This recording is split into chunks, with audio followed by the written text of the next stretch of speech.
À l'occasion du Dry January ou Défi de janvier, qui est une campagne de santé publique lancée en 2013 en Grande-Bretagne dont l'objectif est de réduire sa consommation d'alcool à partir du 1er janvier, nous avons souhaité vous sensibiliser sur les substances psychoactives au travail qui regroupent l'alcool, le tabac, le cannabis et les médicaments psychotropes.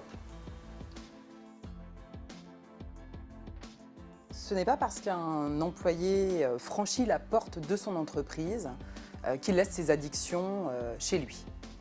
16,4% des actifs déclarent consommer de l'alcool sur leur lieu de travail, et ce, en dehors des repas et des pots.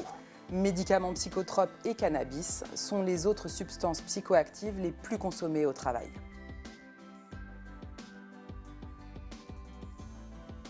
Une partie des actifs indiquent réagir en augmentant leur consommation d'alcool et de drogues illicites pendant la journée de travail, lorsqu'ils sont confrontés à des problèmes dans leur vie professionnelle. On va situer les facteurs de stress tels que la surcharge de travail et l'insécurité de l'emploi. Pendant le confinement, au printemps 2020, on a noté une augmentation de la consommation de tabac, de cigarettes électroniques, de médicaments psychotropes liés à l'évolution des conditions de travail.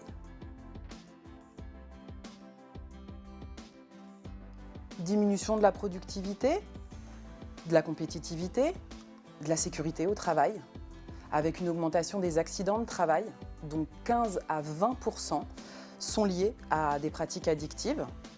On va avoir également une dégradation de l'image de l'entreprise, une augmentation de l'absentéisme.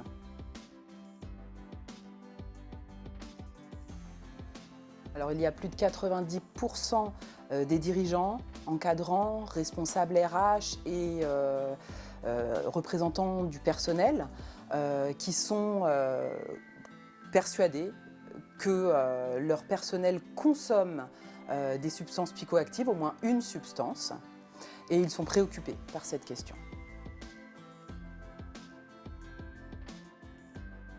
Le Code du travail prévoit que l'employeur prenne les mesures nécessaires pour assurer la sécurité et protéger la santé physique et mentale de son personnel.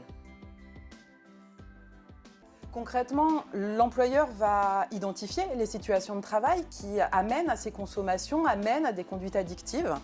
Il va également identifier les risques liés à ces conduites dans l'entreprise et on va retrouver l'ensemble de ces éléments dans le document unique d'évaluation des risques professionnels. Oui, tout à fait. Le règlement intérieur, il cadre, il fixe les règles dans le domaine de l'hygiène, la sécurité et la discipline. Il est obligatoire pour les entreprises qui comptent au moins 20 salariés et il va pouvoir, par exemple, encadrer l'organisation d'un pot d'entreprise.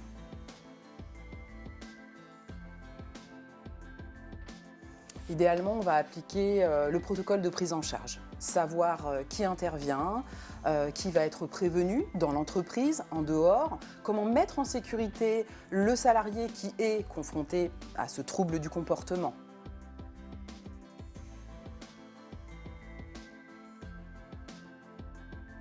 C'est pourquoi il est préférable d'avoir pensé, d'avoir défini en amont ce protocole. Y réfléchir en collectif, en interne est important. Prendre appui de son service de santé au travail est également une possibilité et on encourage réellement les employeurs à faire appel à nos services pour que nous puissions les accompagner sur cette question.